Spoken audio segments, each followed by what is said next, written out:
आई आपल्या बाळाला जीवन कसं जगायचं हे शिकवते. आई बाळाला संस्कार देते.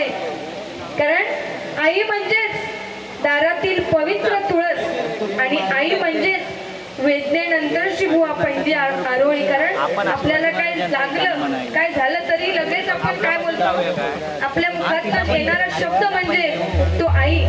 कारण आयुष्यात जी आपल्या बरोबर असताना तिची किंमत बुवा आपल्याला कधी कळत नाही आणि ती केल्यानंतर तिच्याशिवाय बुवा या जगात कशालाच किंमत उरत नाही. खरोखरच आपल्या आई वडिलांसाठी एकदा जोरदार टाळ्या वाजवा.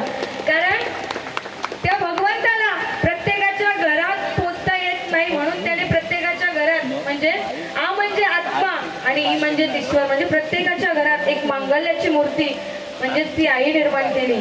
कारण बघा तुम्ही कितीही कर्तृत्व गाजवा झेप कमी पडते.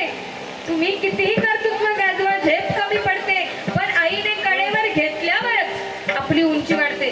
कारण बघा ज्यावेळी आपण लहान असतो त्यावेळी आपल्या आईला जर आपल्या बाळाला समोरचं काय दाखवायचं असेल, लांबचं काय दाखवायचं असेल तर आई काय करते तर आपल्या बाळाला ती कडेवरती घेते. तिच्या मनात एकच भावना असते, काय जे काय मला दिसते ते माझ्या बाळाला सुद्धा दिसू दे.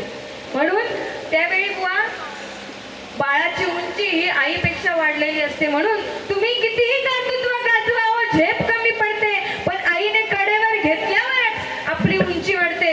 अहो उगाच कशाला अध्यात्म आणि श्रद्धेच्या गप्पा आणता. अहो आईच्या पोटी जन्माला येता आणि देव कुठे आहे म्हणता. तिला सतत मुलांचा ध्यास त्यांच्या प्रेमाची धुंदी. आईला सतत मुलांचा ध्यास त्यांच्या प्रेमाची धुंदी. अहो बाळांनी गंमत आणली नाही तरी आई सदा आनंदी. अहो नका करू स्पर्धा कुणाशी नको कुणाचा हेवा. नका करू स्पर्धा कुणाशी नको कुणाचा हेवा. जग जिंकायचंय काय तुम्हाला. अहो वय तरी म्हणा जग जिंकायचंय काय तुम्हाला. मग आईच्या पायावरती डोकं ठेवा.